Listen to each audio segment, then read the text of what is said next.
Hello, ladies, gentlemen, non-binaries, and everybody else under the rainbow of our wonderful community. How are you doing today? I am great because Otome Jam 2022 has ended, which means that all the devs and all the dev teams that have been making Otome games to in a very, very short amount of time have released their games. And I asked on Twitter for any dev teams that wanted gameplay of their newly released games to message me, DM me, all that jazz. And I have a very long list of games, about 22 or 23 games, I believe, that I will be playing and posting every weekday in July and maybe after that. So this is just my big thank you to all the devs and all the people who worked on these games. Putting out a game in a very limited time is hard. I mean, I'm horrible with time management, so the fact that they could put out a whole ass game blows my mind. So I have a list. I'm excited, and before I go on, if you see me wearing the same shirt for lots of videos, don't say anything. Because I'm trying to record like 5 vids in a day. Don't say anything. That being said, I won't finish every game in July. I will be doing 1 hour, 1.5 hour snippets, look-ats of each game, and hopefully posting a different game every day. If there's a game that you really, really like and you want to see me finish, leave a comment down below and I will get, those will be bumped up to the top of my list. I do want to try to finish all of the games at some point, but if there's one that more people want to see, that'll obviously be one of the first ones I finish. So, your voice matters. Let me know. And today, I'm going to be playing A Roaring Affair by the Starry Troop. So I have the Ichio, stuff over here. The story: Amy and her family run the Starry Troop, a world-renowned group of circus performers. When a skirmish happens on stage during one of their performances, their trusted lion, Henry, is accused of attacking a rich noblewoman. With her dad and lion arrested for a crime she knows they didn't commit, Amy decides to get to the bottom of what exactly happened. Play as Amy as she teams up with one of 2 men as she investigates in order to save her family. And then some of the features is a haughty man, you can tease, I'm in already, a big guy with a tiny baby chick on his shoulder, a big cuddly lion, I think they mean a literal lion because, you know, circus. 30,000 words, 5 CGs and 5 cut-in CGs, 6 unique backgrounds, and 3 endings, 1 which must be unlocked. So I'm about to play a circus Otome. This is a first. This is honestly a first. And I haven't touched anything, so shall we start? I'm hanging high above the ring, looking down on the empty seats that would soon be filled with an eager audience. My hands grip tight the cord. Oh, there's going to be circus words that I don't know how to say. Nobody come for me, please. The corde lacet? The long rope that hangs from the rafters. Okay, cool. There's definitions after. Thank you. Falling meters and meters down to the dirt floor. A lesser acrobat would be scared. If she let go, she would most certainly fall to her death. But I'm not worried. Why would I be? My family and I, we had been invited to participate here at the 1858 World Fair. Ooh, okay, we're not going into some weird time manipulation kind of thing. We're literally just going into the past, and I'm okay. A once-in-a-lifetime opportunity, an event to showcase our greatest talents. And we, the Starry Troop, were going to put on a show that the audience would never forget. I lean forward and then back. Oh, it's moving. Swinging my body to move the rope to my whims. Gradually, I pick up momentum, the rope now swaying in the air. Forward, back, inching centimeters closer and closer to the trapeze bar right outside my range. Gaining speed, my hair now blowing with the movement of the wind. And soon, the trapeze comes closer, just in range.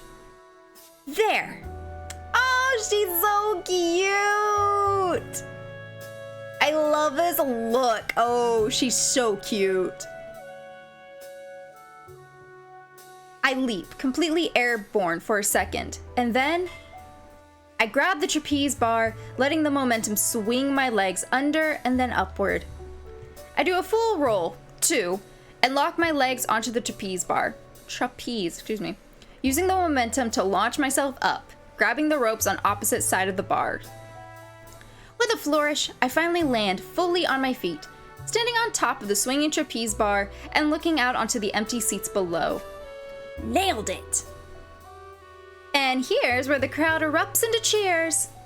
Yes, it's true. The amazing acrobat Amy never fails. And on your way out, don't forget about the gift shop. I look down. There's no crowd yet, but my little antics have attracted one fan. My mom. Wow, amazing acrobat Amy! Can I have your autograph? I'm so in awe of how you can avoid your chores. Please teach me. Wow, Mom was like, good job. You want to do something about, like, your life stuff? I stick my tongue out at her, but take the hint. Building up momentum, I swing to the closest scaffold and quickly disembark. From there, it's just down the ladder and back to the safe and, frankly, boring ground. Now, where would you want me to sign, lady? How about right here? She pulls out a very familiar wooden brush, one that I had purposefully left behind on the table. There's even a few stray blonde hairs in the comb. Oh, but that looks so valuable. I really couldn't. I must insist. She all but shoves it into my hands and gives me that look. You know, the mom look. She's pretty good at it. But then again, she's had 8 years of practice. When her and Dad first found me, caught stealing out of their wagon, she had no idea how to make such a passive-aggressive look. But now, she's an expert. Can't deny that. Oh, so they she adopted. Oh, I like this. Found family? A circus found family? I'm in. Fine, I concede. You caught me. I'll leave Henry's coiffure in your capable hands.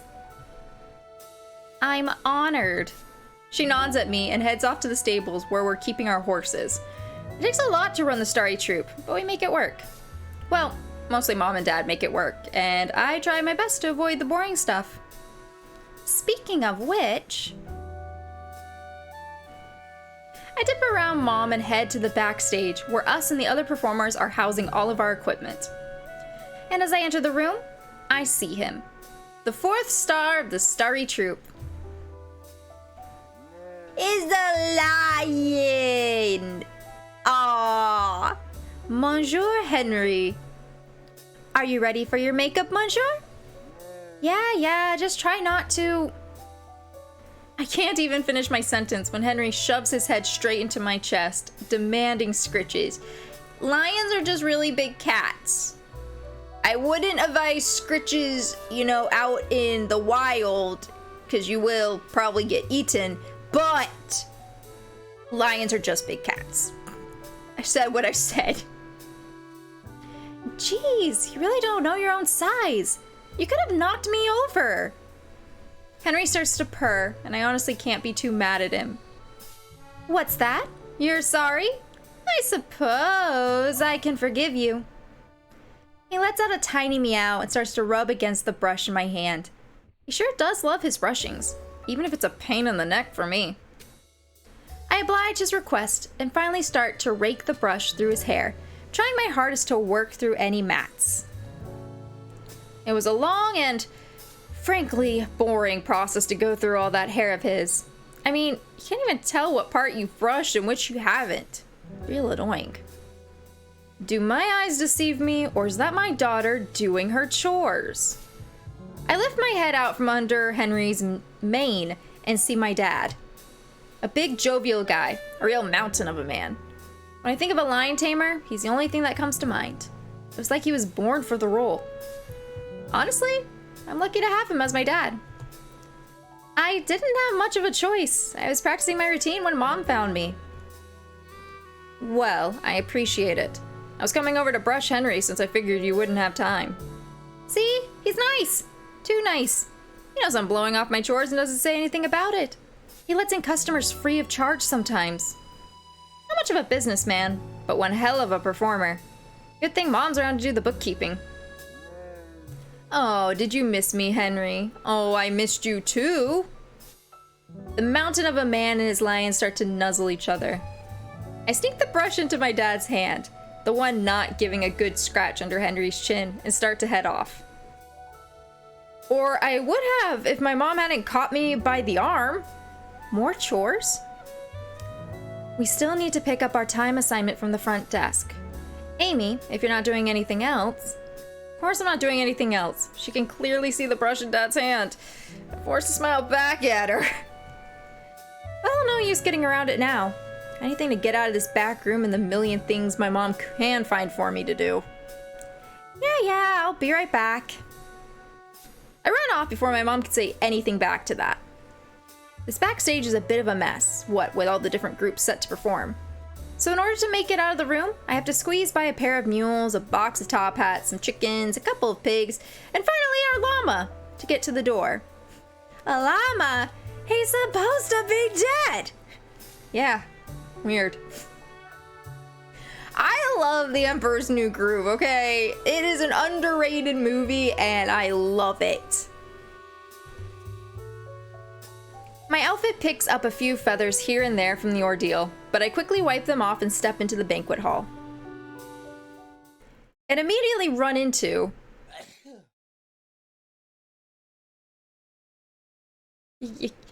Buddy, you got a little... Here. A man who has just violently sneezed on me. Gross!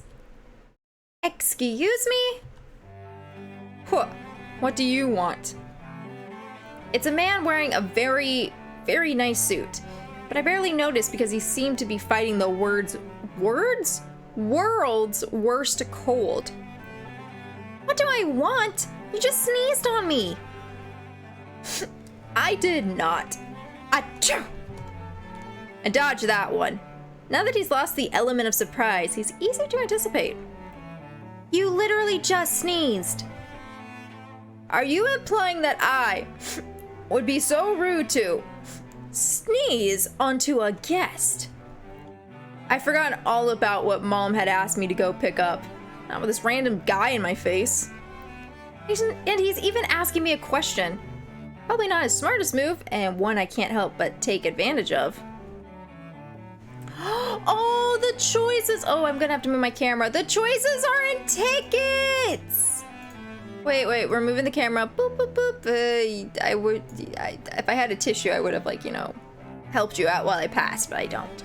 Look at those! They're... Wrong way. This way! They're tickets! Oh, that's so cute!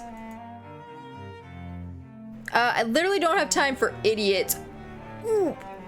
No, I'm implying that the buffet table sneezed on me. Sarcastic. Is your nose planning to enter a triathlon? Cause it's running. Get it.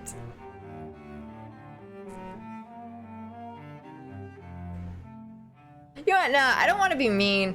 No, I'm implying that the buffet table sneezed on me. Which is, well, quite impressive.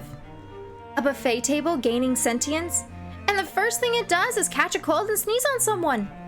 Surely a tale that will be passed on through the generations. I don't know what that was not a sniff, my bad, that was stupid.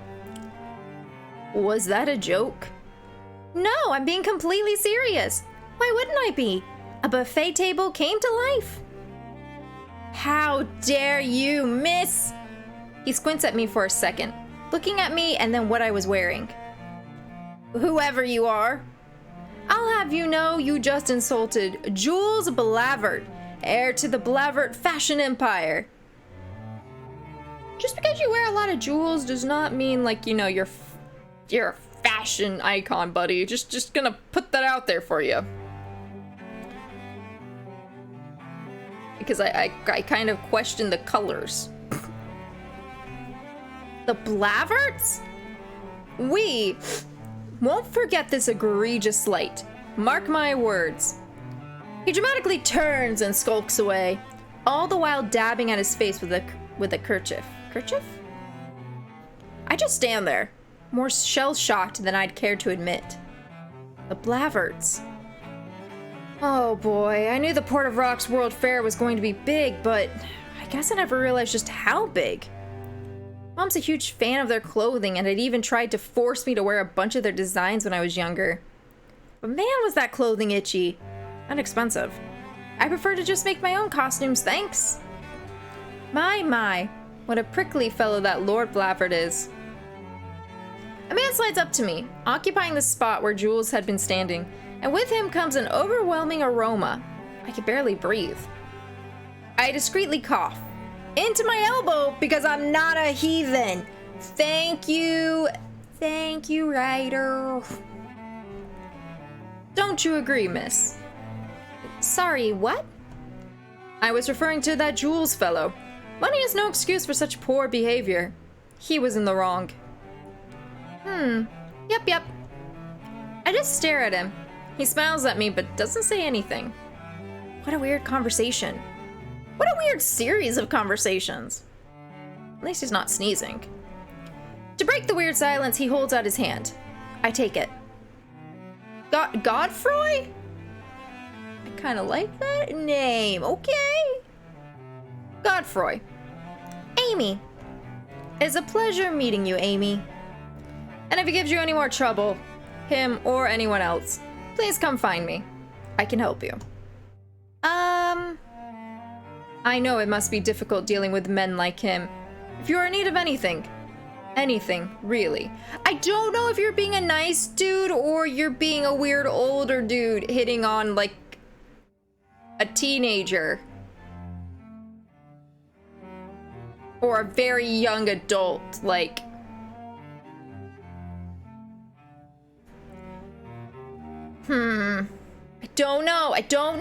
I don't know. I like that her eyes are just, like, shifting to the side. He lets go of my hand and gives a deep bow. Keep it in mind. And with that, I must bid you adieu. And he leaves. Weird. Really weird. I take a second, and then two, just to make sure no one else is waiting in line to talk to me. She's snarky, she's sarcastic, I love her.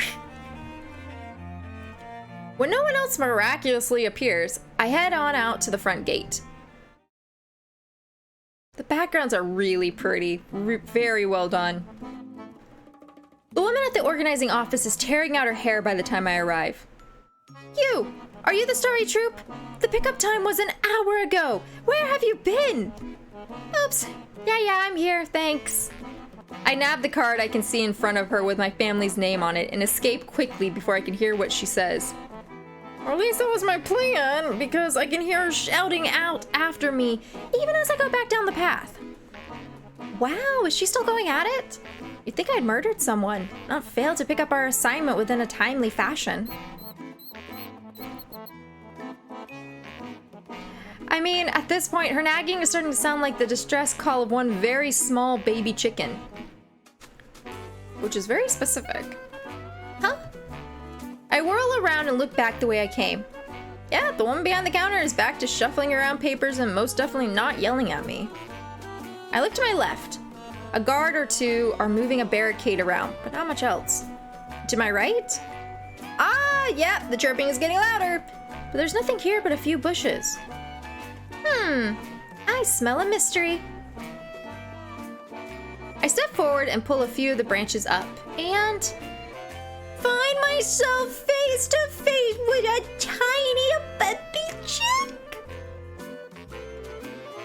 I don't know what his name is going to be or her name is going to be, but which way am I going? This way? I love them, Your Honor. I would fight for this baby chick. I would die for this baby chick.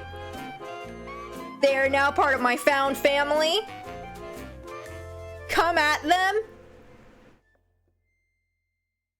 And you're not gonna like what happens to you. Is all I'm gonna say. I love this chick. No, he's just wound. He wound. He a wound boy.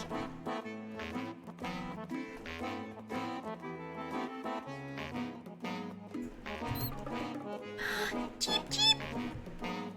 Oh no, what are you doing here? It rushes up to me and cuddles up to my shoe. Oh no, it's too cute. Oh, are you lost, little chick? Where's your mama? Cheep, cheep. Yes, I see. Did you get separated? I picked the little girl up. Girl? Fella? Well, she's a girl now. And start ambling back towards the closest guardhouse. Maybe they've got a lost and found. The building happens to be only a few steps away. Lucky me. And I knock on the door forcefully. No one answers. Hello? Anyone here? Just as I'm calculating my odds of survival if I were to go back to the event planner woman, the door swings open.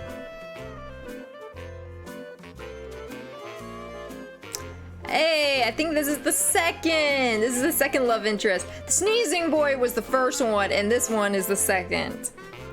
It's a large man wearing a very nice uniform. Oh, hi. He's just staring at me. That's been happening a lot lately. I mean, does anyone normal work here? I, was wondering if there's a lost and found somewhere around here. I found a baby chick and I was hoping to return her to her mother. The little girl nearly catapults herself from my hands and straight onto the man's chest, letting out a barrage of cries. They're happy cries? Cheep, cheep, cheep, cheep, cheep. I think I found Mama. Lulu. He cups the chick in his hands and gives her a few pats. She settles down. Are you the mother? He nods and moves the chick to his shoulder.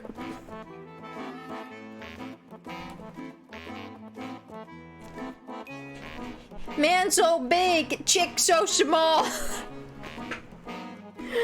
Oh. Thank you for returning her. I found her out in the bushes. Fell off. He nods to where she perched on his shoulder. Ah, well, good, she's back home.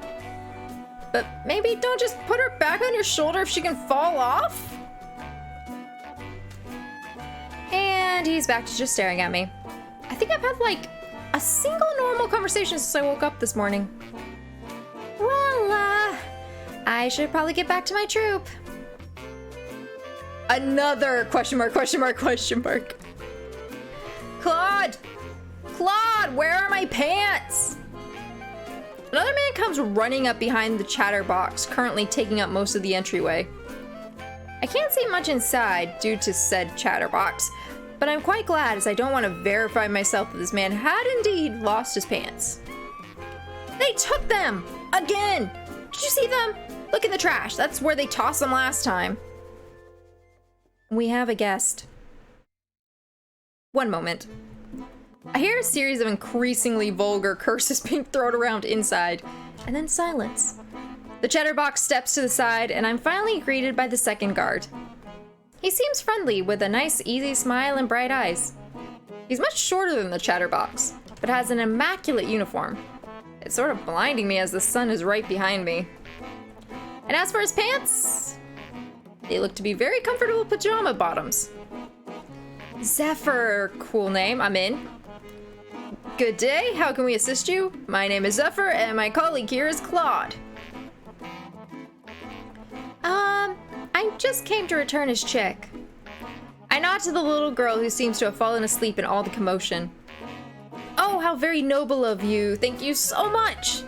In the future, feel free to drop off any lost items to the closest event booth. There's no need for you to travel all the way out here to the guardhouse. And have to interact with that woman again? Yeah, no. Zephyr's eyes latch onto the file I have in my hand, the one that same woman had given me. Oh, are you a performer? Yeah, my family and I are the Starry Troupe. I'm their acrobat. Wow, that's really nice. I'm sure you're able to see the entire crowd from up there. Yep. Well, I'm sure they'll all enjoy your performance. Yeah, I am the amazing acrobat Amy after all. I flash the two of them my biggest grin. Zephyr just looks kind of nervous while Claude's face is the same as usual. Tough crowd. Just then the bell tower marks the turn of the hour, which means I took about an hour to do this errand Mom gave me. Oh man, I'm really late. Sorry, I gotta go. Bye! I run off, hoping my mom hasn't noticed I haven't returned. There's only one act left before us. I check the strings on my costume one final time and stretch my legs. All right, we got this. The crowd has been energetic all night, which was a good sign. I look back over my shoulder. Dad is right behind me with Henry, who's scratching his collar. Mom takes up the rear with her horses. Me, Dad, and then Mom. How we usually went. Just like normal. Just have to perform as well as I always do. How are you feeling, Amy? Fine, of course. Unusual of you to have stage fright, though I suppose it is a big crowd. A big crowd? It was the biggest we've ever performed in front of. The biggest event in a well-renowned fair. I know you'll do well, though, just like you normally do. He pats me on the shoulder and I grab his hand, squeezing it. Dad didn't need to adopt me. He could have turned me over to the law. I had been stealing from them after all. But oh, I was so glad that he hadn't. I was so glad he was such a big softie, and I'd do anything for him. I took one deep breath. The crowd was clapping, signaling the end of the previous event. I scritched Henry under his collar. He was still scratching there, and gave Dad a big hug. Knock him dead, Amy. Leave it to me. I'm flying. The braids dragging behind me as I swing back and forth on the cordless. Let's say. The music below coming to a crescendo. Ooh! And there, I jump and hang, completely airborne. The crowd erupts in gasps. But never fear, the trapeze bar comes swinging into view and I grab it. Just like in practice, I let the momentum swing my legs under and then up over the bar, shifting my grip from on the bar to the ropes as my feet come down on the bar. The momentum takes me back now and I swing my torso up, up, now climbing the ropes on either side of the bar. And then finally, I strike a pose, showing off my biggest grin. The crowd erupts and cheers and I wave to them all. From up here, it was true, just like Zephyr said. I could see the full crowd. I stand high up above them and look out, waiting for the applause to die down. Directly in front of me, I could see an older looking woman with the most crusty scowl I've ever seen. Around her neck is a gigantic emerald necklace that really brightens up that scowl. Directly to her left is a mousy looking woman with brown hair who seems to be fidgeting with her pamphlet. To the scowling woman's right is, dude from before, fashion dude. Knew it! Oh boy. It's the guy with the cold, Jules Blavert. He's looking at me with a face that makes it seem like he just ate something rancid. His eyes are a little red, but he doesn't seem to be constantly sneezing. Maybe he got over his cold. I stick my tongue out at him, but I doubt he can see it from all the way up here. Serves him right. If he's sitting next to the scowling woman, that must be Josephine Blavert, head of the Blavert family and their fashion empire. Their clothes might look pristine, but it's a shame they don't have expressions to match. And what would you know? Right in the back of their section, I could see the stoic guardsman, Claude. Maybe Claude could give the Blaverts a lesson on keeping a straight face. Finally, the applause dies down, and the spotlight that had been illuminating me shifts focus as my dad and Henry march into the arena. My dad towers over Henry, holding his arms out as Henry follows diligently behind him. He bends down and motions Henry into his first trick. The lion leapfrogs over my dad's back and runs up along the guardrails separating the arena from the crowd. They continue on this way, Dad directing Henry over and under obstacles, showing just how docile and obedient he was. It was no surprise for me. Henry was just a giant kitten. But to the crowd, seeing such a ferocious animal follow a man's instructions was a show.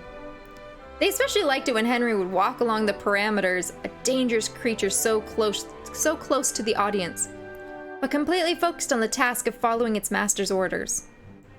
Dad pulls out a ball from his pocket, shows the crowd, and throws it to the edge of the arena. This was one of our guests' favorite tricks. Henry would return the ball, and Dad would balance it on his nose. But this time, Henry doesn't go after the ball. He's sitting and scratching his collar. That's weird. I glance up at the audience. They seem enraptured and don't notice the mistake. Jules has turned to his mother and is whispering something to her. The mousy girl to Josephine's left is looking through her purse for something. Behind them, Claude appears to be guiding an older gentleman to a seat. Wait, is that? Yeah, it's the Godfrey guy. I can't believe he missed my performance. I look back down and see Henry returning the ball. Good. Looks like the hiccup hasn't distracted him. Dad has the biggest smile on his face, but he's a professional. If there was a mistake, you'd never be able to tell. Dad takes the ball, shows it to the audience, balances it on his own nose, and throws it to Henry, who catches it with his own nose. The crowd laughs and claps. Henry and Dad pass the ball back and forth a bit to the crowd's amusement. Finally, it's the end of their routine. Just as planned, Dad throws the ball towards the crowd. The ball lands right outside the box, seating the Blaverts. Henry pads over, picks up the ball, and shows it off to Josephine. This elicits a small smile from her, but her grimace from earlier still remains. I look back at Dad, who's looking up at me. He's smiling and gives me a little thumbs up. This is going well. Or it was supposed to go well. We were doing so good! What? No! The music stopped too! What? No, no way, no. Nothing better happened to Henry. I swear to God, if something happens to Henry, I'm gonna be mad. Next, Henry was supposed to return with the ball. That's how this set would finish. But that didn't happen. I don't see what happens in that moment. I'm looking at Dad when screams erupt from the audience. I look back and I freeze. What I see is this. Henry is leaning up towards the seat with the Blaverts. Josephine is on the ground. The mousy woman and Jules are out of their seats looking at Josephine. And then the lights are cut. Henry? Dad? And a mass of bodies rush out from behind stage. Guardsmen. In the dim light, I could see them as they surround Henry. Surround Dad. I'm hanging suspended up above the arena, too far away to help. I'm forced to watch as I see my father being led away. I see Henry being thrown into a cage. I reach out, I cry out to them, but nothing. There's nothing I can do. I swing there, high above everything, and just watch. Oh. Okay, we knew this was gonna happen. It's in the story portion of the game, but it still hurts, especially, saying how far, they were saying it's so amazing, must be so cool to see the whole crowd, to see everything from being up there, but then that juxtaposition, that difference of, yeah, I'm far away from everything so I can see everything, but I'm far away from everything that I can't do anything.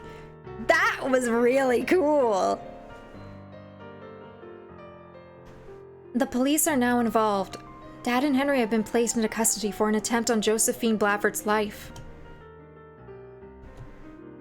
We're standing in the banquet hall, watching guards move in and out of the rooms. I haven't seen Dad or Henry since they ushered them off after the attack. Attack? Henry would never attack anyone. Never. I'd known him the whole time I'd been living with the Starry Troop, and he never so much as nibbled. I just can't believe this. The guards are asking us to allow them to continue their investigation, after which... Mom looks tired, but was holding it together more than I'd expected. As for me, I've never been so angry in my entire life. Attacked? Henry? By my dad's orders? Ridiculous. Absolutely hogwash. I wasn't about to let this stand. I'm going to investigate. They asked us to keep out of the way. You think I'm going to start following instructions now? They can't keep me out even if they tried. Well, I was hoping you'd say that. Get Dad and Henry out. Clear their names. We can't be the Starry Troop without them. Or you. I smile at her and give her a thumbs up. A guard comes over to talk with her and I slip away. Standing in the back of the room, keeping out of people's notice, I decide to finish things myself. Now, where do I want to focus my investigations? Investigate the Blabbert seats, investigate the backstage, investigate the guests. So, Henry was scratching his collar a lot. And then they were giving looks and things like that. And the Blabberts were giving looks.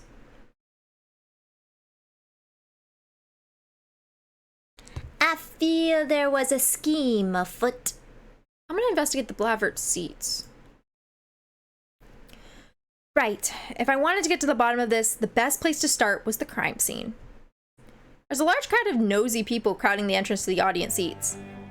Everyone wanted to get a glimpse of what the police had roped off. But hey, I actually had a reason to get in there. I get closer and try to peer over the shoulders of those in front of me. I heard that she died. I'm pretty sure she just fainted. Well, she could have died. I hear they can't find the jewel on her necklace. Maybe the lion ate it. Would that digest well? Someone better put a litter box in that jail cell. Even standing on my tippy toes. Nothing.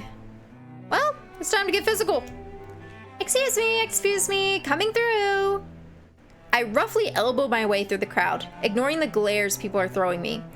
I make it to the other side of the door and... Achoo! Am sneezed on.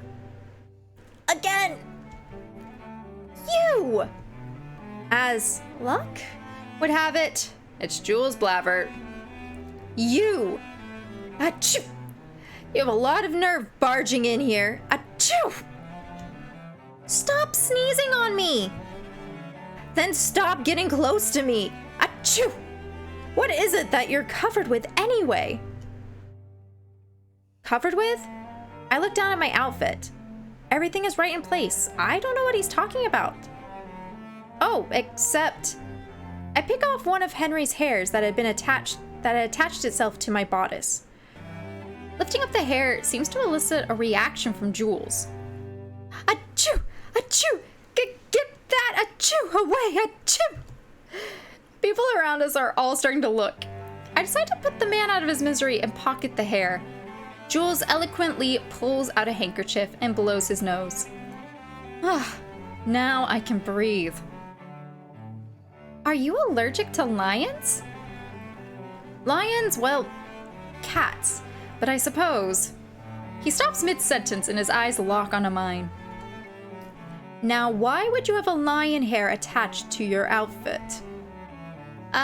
Because I brushed him? Are you part of the Starry Troop? The guests directly surrounding us all look my way. Did no one know that I was the amazing acrobat Amy? Come on, I'm a star! Yeah, that's why I'm here. I'm here to clear my dad and Henry's names. Henry? Our lion that we hand-trained and reared. He's a baby, a pushover, I'm telling you. There has to be something else that happened. He caved into his bestial side and attacked my mother.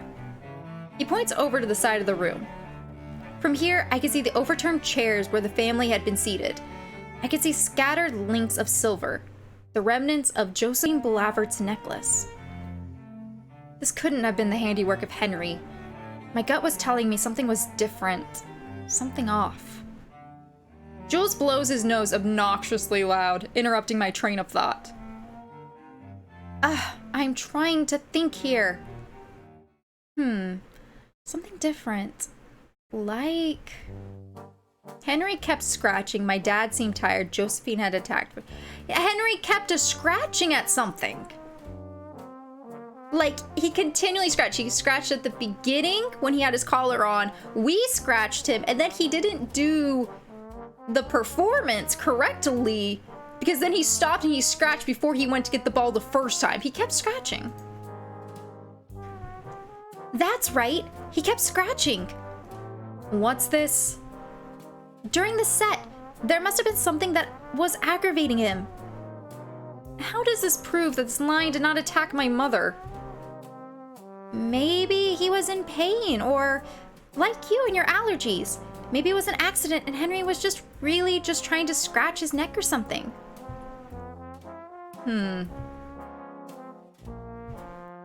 But, I mean, even if Henry had accidentally attacked someone, he still attacked someone.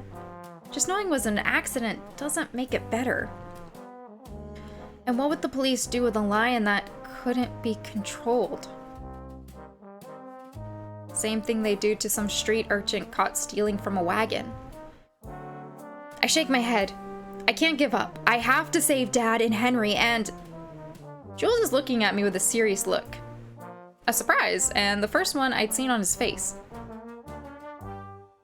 So, this lion of yours was having an allergic reaction and accidentally attacked my mother.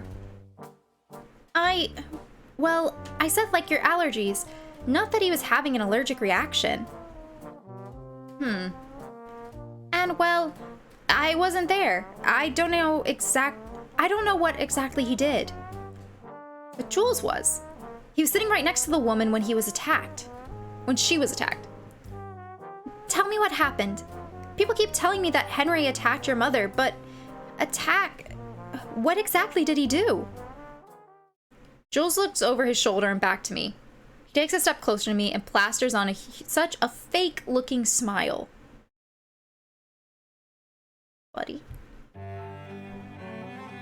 Yes, it's quite lovely how the samples turned out. This spring collection will be quite the talk of the town. Huh? Isn't that right, Lady Amy? You were asking me about our upcoming spring collection. What is he talking about? Oh wow, okay, he is clearly trying to communicate something to me, but all I can see is a man trying to contort his face into the biggest grin. I glance over his shoulder and see a man just on the other side. He's got a glass of adult grape juice in one hand and a little notepad in the other. A notepad? Jules grabs my elbow, escorting me back out the door to the banquet. After we make it past the tangle of guests crowding the doorway, it empties out. We nearly have the whole room to ourselves.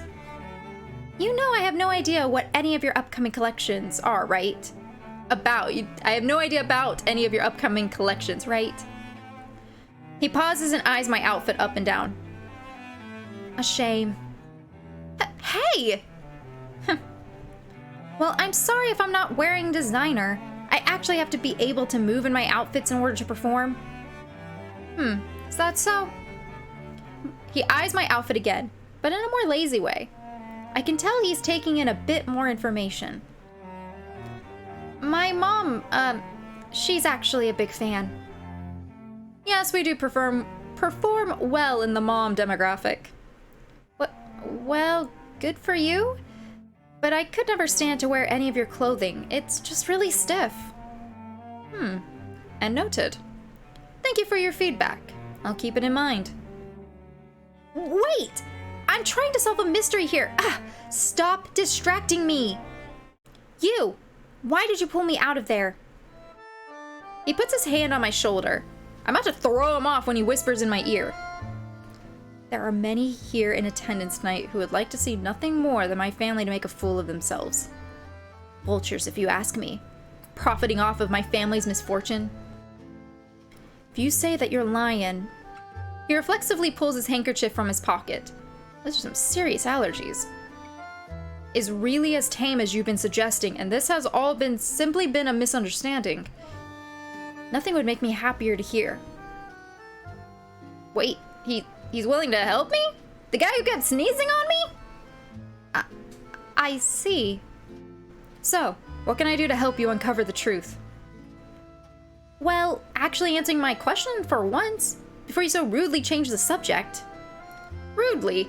I'll have you know that was a very graceful diversion. Though I suppose grace isn't something you'd have any appreciation for. Says the guy with mismatched cufflinks. I can speak. Mismatched. But getting back to the point, start from the beginning. What exactly happened? Okay, cool. It was during the second act of the Starry Troupe. The acrobat had finished. You, I suppose. You suppose? I'm a star! My mother was in good spirits. I was likewise. My mother's maid, Colette, had been very quiet that day, yet attentive. Maid? Yes, she was seated with us, to the other side of my mother. Ah, that must have been the mousy woman I had seen. But yes, the large man came out with his lion. They had thrown a ball back and forth between the two. Then the lion tamer took the ball and threw it toward us. It landed at my mother's feet. She had bent down to pick it up. The lion had jumped up on top the guardrails. He had leaned in toward my mother, his face not inches from her hand. Now my nose had begun to run, so I pulled out my handkerchief. Colette had moved to my mother's side and yelled a word of warning. I had to sneeze, and just as I turned away, my mother screamed. When I looked back, he had attacked. So did he bite her? Was there blood? Ugh, how crass, but no, I can't say I saw blood. I couldn't see if he had bitten or not. He's a very large creature with a fair bit of hair. Tell me about it. No, my mother was on the ground with the lion standing over her. Colette was trying to pull the lion off of her. And then the guards arrived. And the rest is history. Ah, wrong character. And the rest is history. I see. So regarding your testimony, your mother was holding out a ball to the lion. You sneezed. Colette had moved to your mother's side. So yeah, it was holding the ball out. She had the ball in her hands. Lady Josephine was holding the ball out to the lion. That's correct. Do we know where this ball is now? The police have it. I heard mention that it looked unremarkable. Right. And if something was off about the ball, my dad would have caught it. I see. Okay, so you sneezed. Yes, and what of it? Hey, I'm just pointing out the fact that you missed the crucial moment because you had to sneeze. Maybe your sneeze even frightened Henry into running into your mom. What is the point of this conversation? I say we get you to sneeze in front of Henry and see if it scares him. You are insufferable. And then Colette had moved to your mother's side. Okay, cool. I like these that we can do all of the options because those are all the things that he said. Colette had moved to your mother's side when the lion appeared over the guardrail. Yes, I think she had not been paying attention earlier. I was not aware that the lion had come so close to us. She missed Henry running on the guardrails? Colette has been distracted as of late. Oh? To be frank, my mother has been wanting to find a new maid, but I talked her out of it. It is a shame to lose such help over a few bad days. That sounded like a loaded subject if I ever heard one. Colette's in on it. Colette has done something. I think through what we've learned so far. I see. Yes, and? Next, I want to get a closer look at the crime scene. I look back over the crowd of people hogging the door. Very well. People part before the might of the Blavert name, so it was quite easy navigating back into the audience seats. I didn't even need to elbow people out of the way this time. We make it all the way to where Jules and his mother had been seated during the performance. Excuse me, sir, this area is off limits. The guardsman I know as Zephyr stops us. He's been standing right in front of where Lady Josephine's chair had been. He's got a friendly smile at us. It's clear he's trying his best. As far as his comrades, the 4 other guards stationed with him are all sitting around a makeshift table with what appears to be an in-progress jigsaw puzzle. They don't even look up from their game. Why are you doing puzzles at a crime scene? The Blavard family requests access to our belongings. Sorry, this is, a few laughs from the guards around the table. Zephyr still has that smile on his face, but his shoulders start to slope downwards. It's a crime scene. A few more laughs from the table. I simply request access to my mother's bag she had stashed under her seat.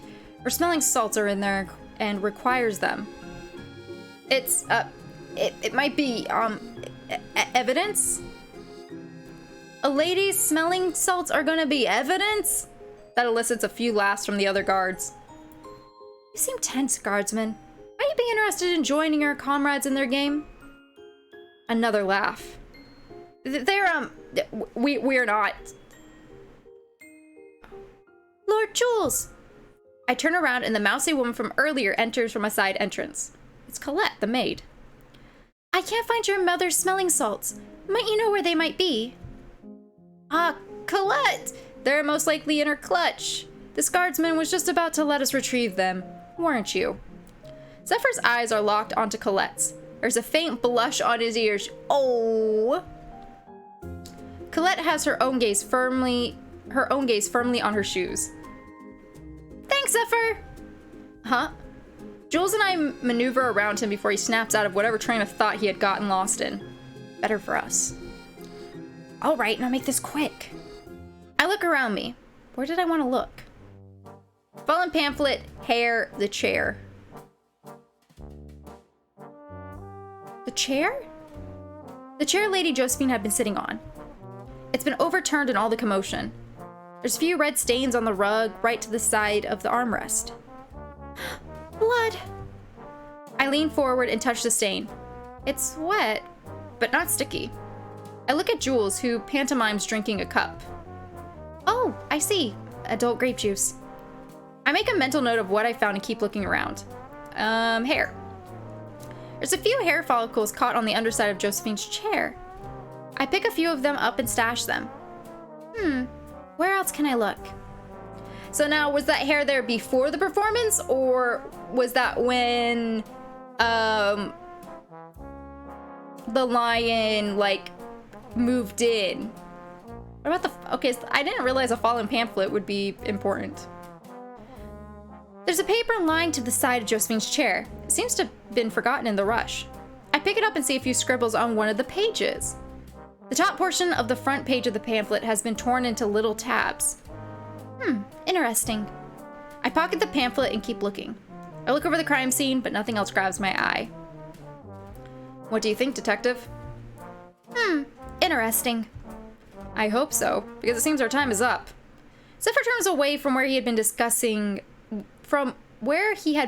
with Colette to look at Jules. Sir, if you've retrieved... Yes, I have them right here. I didn't even see him pick up the smelling salts, but sure enough, he has a little satchel in his hands. Take this to my mother, Colette. I'll be along shortly. Yes, sir. The maid curtsies and heads back to the dressing room from which she had appeared. Zephyr watches her go. Oh, I ship them. I don't even have pictures of them, but I ship them. Unless Colette is evil, and then we do...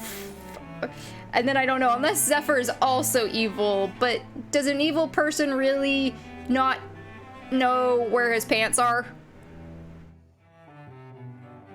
Actually, that seems like something a villain would do. Okay, never mind.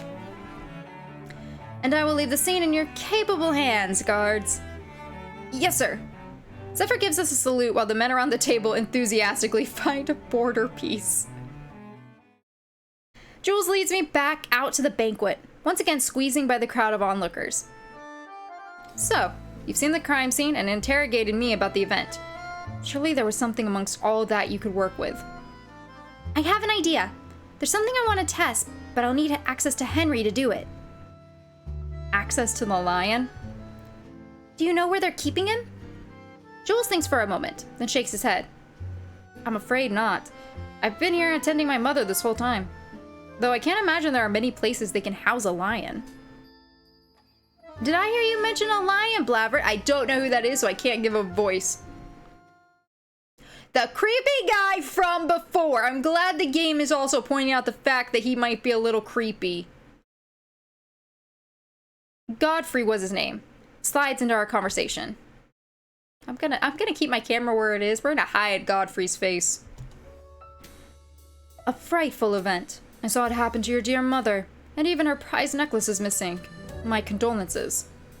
The older gentleman takes a long drink from the glass he has in his hand. Jules stares at me, but doesn't say anything. I hear talk that the guards threw the lion into a cage, one they would normally use to house prisoners. Quite fitting, if you ask me. Do you know where this cage is? Oh, hello. It's good that we meet again. Amy, was it? Yeah, it is. Now, where is this cage? Let me think. It is getting awfully hard to remember things in my old age. You said to come find you if I needed anything. I need to know where they're keeping Henry. Huh. I like your spunk. I did say that, but I was more so referring to if you're ever in need of any financial help, especially if someone were to be bothering you. Buddy, I'm liking sneezing dude more than I'm liking you, okay? His eyes slide over to Jules, whose face is stone still. Well, I need to know where my lion is. I think one of the guards mentioned they had to place the cage outside due to its size. Interesting. Yes. And what else is interesting is I see you continue to seek out Monsieur Blavert's company. Are the two of you on good terms, Monsieur? She's quite the performer, isn't she? I sure am. Can I help you, Digons? Why, is it so wrong to simply offer my condolences? I wouldn't wish what happened to your mother on my enemy. How lucky you are then, for this happens to be your enemy. Or, excuse me, how lucky you are then, for this to happen to your enemy. Ah! Got it. Oh, is the air cold in here, or what? Why do you keep this man in your presence, Amy? Certainly, if you were looking for company, you could find someone who provides both the connections and the personality. No need to settle. What are you implying? You think I'm following him around for some favor? I cannot fathom any other reason. Can this guy just, go away? Please? He's swishing his goblet of adult grape juice in tight little circles. Jules continues to contribute nothing to the conversation. I understand Jules is a man of high society and whatnot, and thus would never resort to making a scene, but as for me, I time my aim, and when it's in position, I nab the goblet from Godfrey's hand. He lets out a shout of surprise, while Jules looks at me confused. Thanks, I need this after talking to you. Later.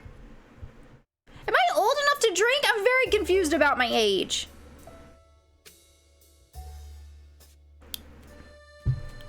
I grab Jules' arm and pull us both out the front doors and out onto the lawn. What are you doing? Unhand me. He pulls out of my grip and gives me such an incredulous look. What? The conversation was essentially over. We got what we needed, so I decided to leave. I even swirled the goblet of adult grape juice in his face. Why did you take that anyway? You'll see. Now, we need to find a lion. I look around us, but don't see any obvious iron cages. It's not helping that the sun is starting to set. Ugh. I was putting together my plans, collecting evidence, and the sun has the audacity to set. Ugh. I clench my jaw and get to thinking. I needed to hurry up. I was running out of time, and what would happen if that happened? I bit my thumb. This is stupid. All of this is stupid. And if I can't figure it out by the time that sun sets again, are they going to cart my dad and Henry away forever? Why are we simply standing here? Let's look. Huh? Jules is looking at me, his face a question. I shake my head. What was I doing, getting caught up in failure? It wasn't like me to freak myself out. Looking down when you're high up in the air, awesome acrobat Amy would never do that. Yeah, let's do that. We start by trapezing around the event booths, but don't see anything out of place. Next plan of action would be to search the field of wagons that housed all of the fair performers. It was a bit of a walk, but it was a wide open space. If someone needed a spot to put a giant iron cage, you couldn't pick a better spot. We make the walk, taking about 5 minutes to get there. I see a few other families packing up and starting to head in for the night. No giant iron cages from what I can see.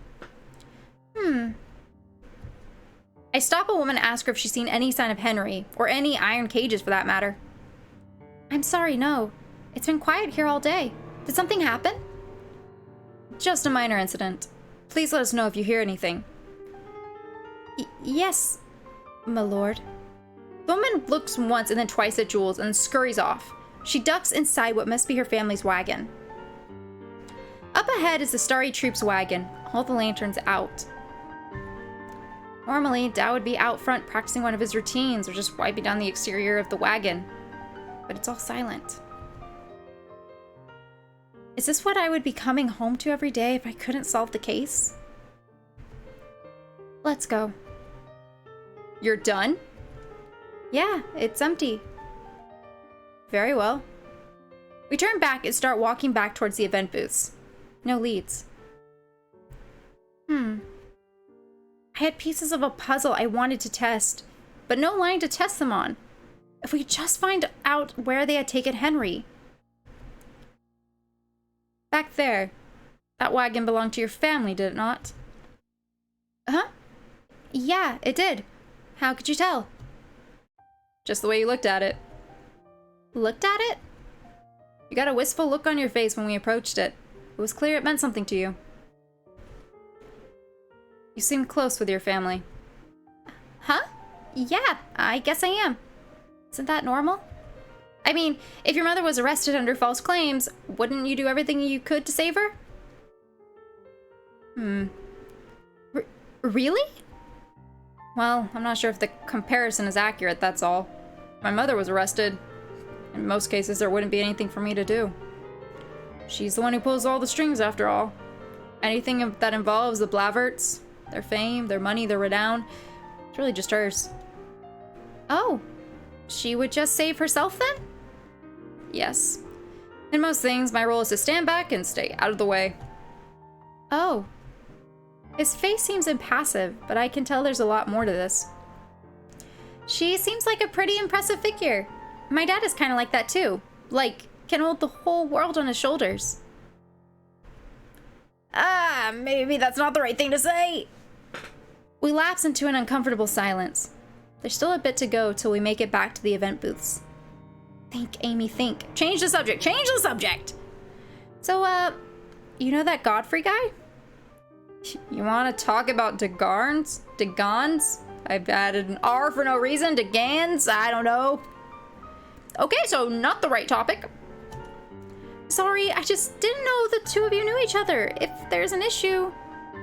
He's the head of Degan's household. Of course we know each other. My face must show my lack of recognition because Jewel gives me a... Okay, quite funny looking, astonished face. The Degans? The fashion empire? Fashion? Oh, are they also a fashion company? Are they a fashion company? They're our biggest rivals. Huh. He shakes his head. In retrospect, I'm quite honored that you recognize my family at all. He looks at my outfit again. Excuse me, this outfit is cute and you know it. Perhaps.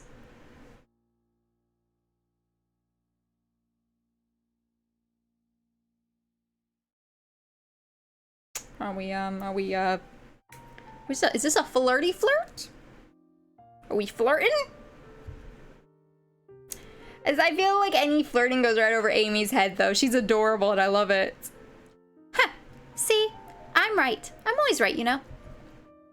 A good trait for a detective to have. The silence between us is comfortable this time as we make our trek back to the event booths. His gait matches mine, and walking like this is a comfortable companionship. We stop in the middle of the plaza in front of the booths. The sun continues to set, but still no leads. Well, now that we've ruled out the wagons of the event booths, where else is there to look? I stare at the guardhouse, trying to remember if I had seen any open-air segments that might possibly count as being outside. I couldn't remember any, but I wasn't there for very long. You know, Locking up someone in the guardhouse would seem like the obvious answer. Didn't Godfrey say that it was a cage they had used before? Like a permanent structure? And how did Godfrey even know about this when everyone we've asked has been none the wiser? Let's look at the guardhouse. Inside or out, it's the logical next step. We head over and knock on the door. No one answers. They must all be outstationed due to the event. Do you think they've solved that jigsaw puzzle of theirs? Who knows? I knock again for old time's sake. Still no answer. I'm gonna find a window to break into. Hey, wait a minute. I won't let you besmirch the Bovert family name by. I head around the side of the building, passing the bush I'd found Lulu in before. As I leave Jules behind and pass by the old tree out front, I hear it. It's faint, but I could recognize it anywhere. It's a little meow, and a sad one at that. I hurry, following the meowing, which leads me further back, all the way on the other side of the guardhouse, following a brick wall, and I come upon a little clearing, hidden by the encasing walls. And there he is! Henry, locked up in an old iron cage! We found him! Meow. He looks tired and sad, but otherwise no worse for wear. I run up to him and he starts rubbing on the iron bars, trying to rub my hands. Who's a good boy? Who's a good boy? You are, I know you are, and that you couldn't possibly have attacked someone. I give him a few scritches until he calms down. Looking at me, I could tell he's looking for his next command. I turn around to motion Jules over. He's standing a few feet away with his nose completely covered with his handkerchief. Now for my experiment. Watch carefully, Jules. I'm going to introduce these ingredients and see if I can provoke him into repeating the attack. All right.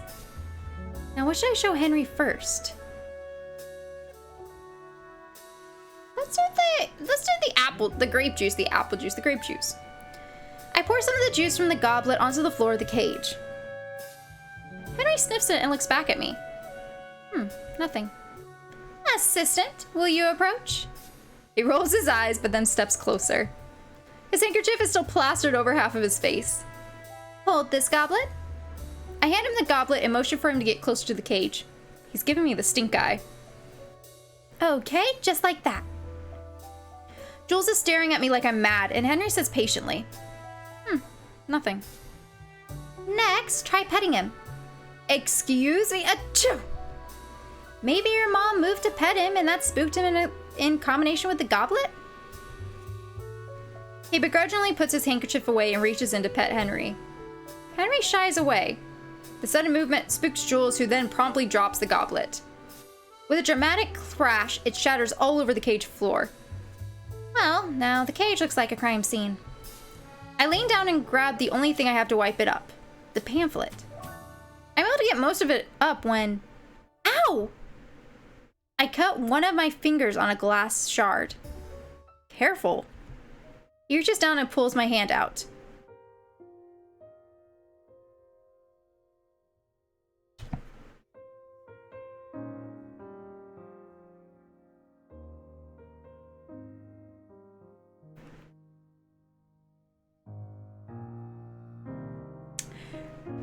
I really didn't know who I wanted to romance. Like, I liked both.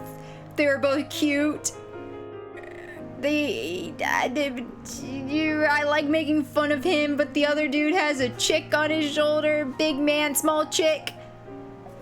But this is a very cute scene. I love shit like this, where someone gets hurt and the other person is like, watch out, like, oh, this is cute. Oh.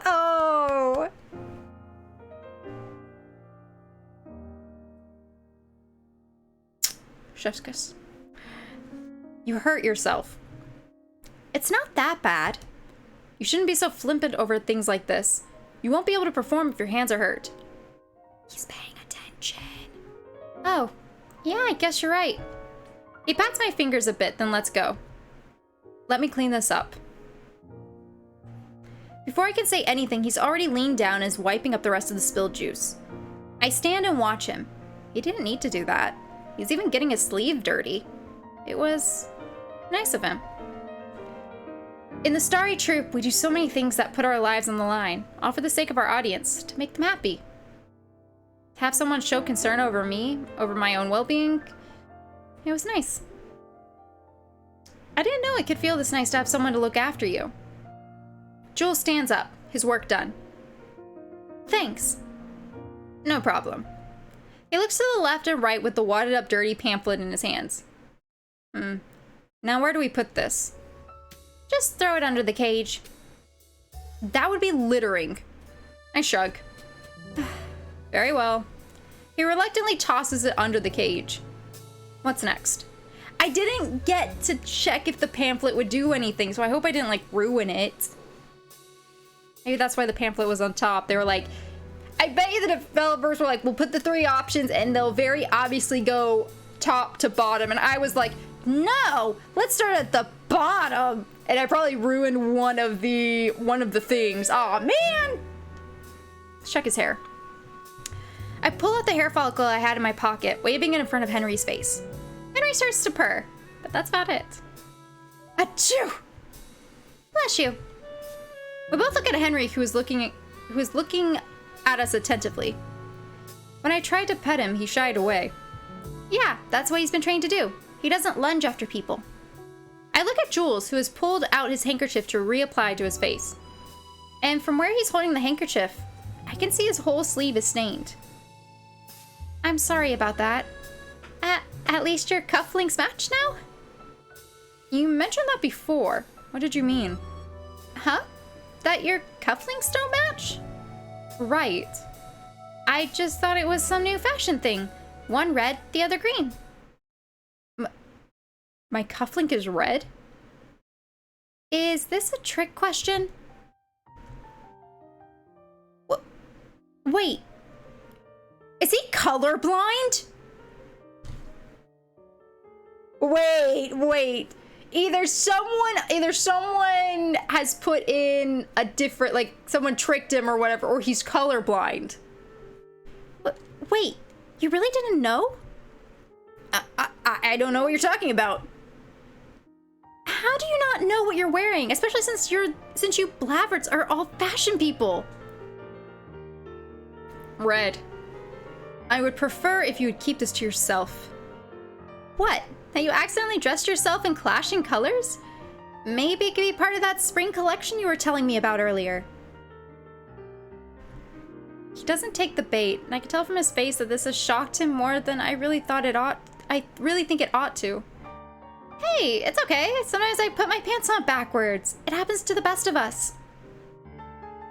I've been trying to hide it. I keep the greens and reds separate from each other, but Colette must have mixed them. Greens and reds? I mean, that's no real problem. Just separate them next time. Oh my god, I think this baby's colorblind. Right? Why is Jules acting so weird about this? Kind of reminds me of that thing I heard one time. Oh! Hey, are you? Don't tell anyone. Why? Lots of people are colorblind. If my mother knew. I'm the heir to a fashion empire. I can't be colorblind. He peters off, but doesn't say anything else. I've never met Josephine Blavert, but she sounds like a handful. Just the way Jules is referring to her. Maybe Josephine really did attack Henry. What? You're making her out to be a monster. She pulls all the strings.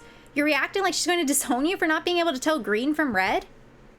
Is that really that hard to imagine? She built this family from nothing by her own hands. She won't hand it over to anyone she doesn't deem worthy. I think about my own parents, who were kind and patient with me through all the years, even when I'm constantly slacking on my chores. They never hold that against me. So yes, it really is hard for me to imagine. Not that I don't believe him, but it just made me sad to think that Jules never had a mom who would be patient with him. I'm sorry. He lets out a sigh and looks off to the distance, where the sun is setting. Well, regardless, I would appreciate it if you kept that information to yourself. My lips are sealed.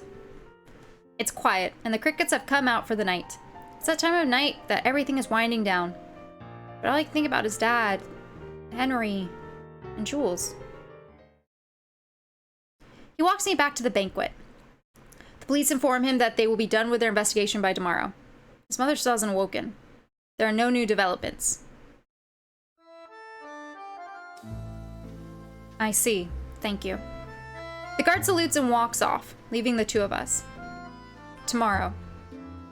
Dad. Henry. We'll need to find something by then. You think we could tell the police that Henry shied away from you? He shakes his head. It doesn't disprove what happened before. Yes, he's a gentle creature. See, I told you! But accidents can still happen. And... Yeah, I know. I don't know how to get them to believe me. Why don't you go home for the night? I'll continue looking into things. I'll see if I can leverage some of my mother's influence to turn the tide in our favor. Come find me tomorrow morning. You do that? Like I said, I want this affair to be resolved. And, well, I think it would be a shame if Henry was taken away from his family. Oh, why is this affecting me like this? I don't know, but it's affecting me too, honey. Thank you. It's nice. Feeling like there was someone else out there on my side. Thank you, Jules.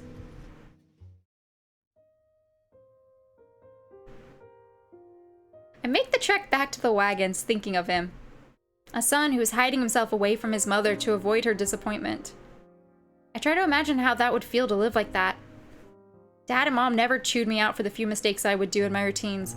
They would always check up on me and make sure I was okay. But if they hadn't reacted so kindly... Jules had looked so bored when he was sitting next to his mother during my performance. I guess that's how he looks most of the time. And again, that feeling that I just wanted to make him smile or laugh. I wanted to see what emotion his face would show next. So, what if he can't tell green from red? There's more to life than just two colors. The wagons were ahead, and this time, the lantern was lit outside of the starry troop. Someone was home. I rush up and stop short. My mother is sitting on the wagon steps, her face full of sorrow. Mom! Oh, Amy, there you are. She smiles at me, but the pain is still there. I was wondering where you were. It was getting late. Quietly, as if she almost doesn't want to ask. Did you... I found Henry and proved to Jules that he's not an aggressive animal. Jules? Jules Blavert. He sneezed on me and we eventually got to talking. It's a long story. Blavert? Yes? What? I knew I could count on you, Amy. Gaining the goodwill of the Blavert family. Well, just because he likes Henry won't change the opinions of the police. They're still continuing on in their investigation. I see. But Jules did say he was going to work through the night to see if there was any strings he could pull for me. My. The two of you seem quite close, having only known each other for a day. Well, you know, teaming up in the face of danger and all that. Quick way to become friends. And a powerful friend indeed. Were you able to find Dad? She smiles but looks down. I did. He's being held by the police. They won't let him go until they finish their investigation. Finish their investigation. Tomorrow. A frown creeps up onto my face. I sigh. Normally I work well under pressure, but this is just asking for too much. Go get some sleep. You'll need it. What about you? I'll be there in a moment. I just wanted to think. I look at my mom and think back to what Jules had told me about Josephine Blavert. I don't think I could do it. Thanks, Mom. And I bid her good night. Or what was meant to be a good night.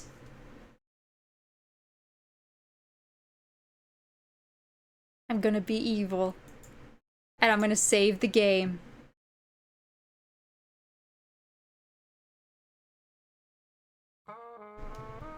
And that is where we're gonna call this this look at a roaring affair. I'm evil, I know, it's fine. Like, okay, you know you're gonna romance these people, but the way that at least Jules's route is going was very, very sweet. And I don't know, the timing of everything was really, really good. Like, people being people and you falling for them for being themselves in a sense. Like, yeah, Jules, you know, allergic to lions, things like that, but that doesn't, and like, sorry, and his attitude and things like that. But with the whole helping the investigation, he was even like, what are we doing next? You're not giving up now. Like, you could see the progression there, but then when it happened, it was still a moment. That was really, really cute. I definitely want to finish this. I think I'll finish the Jules run.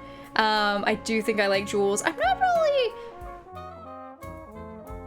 not really into like quiet guys. So I don't know if I'd go and romance the other one, but I do like Jules, especially after, again, that moment. So, you guys, I hope you enjoyed this game. If you want to see a part 2 or even a part 3 or me romancing the other character as well, leave a comment down below. Remember, if you comment that you want to see the ending of a certain game, it gets bumped up into my list of games I need to finish. So please, please, please let me know. Along with that, if you're not subscribed, please maybe subscribe. That would be really, really nice. And like this video if you liked it. Like, you gotta tell me what you want, otherwise I can't give you what you want. Like, this is how this works. So help me help you. That's all I'm gonna say. All the information for this game will be down in the description box below. Where to get it, the link to it, any information on the devs, like Twitter and things like that. Check it out below. Below, also, there are ways that you can support me, social media, Patreon, Ko-Fi, all that jazz. So please check those out if you'd like to support me in other ways. And with that, I hope you have a great day, night, wherever you are in the world. And I will see you in the next video. Bye, guys.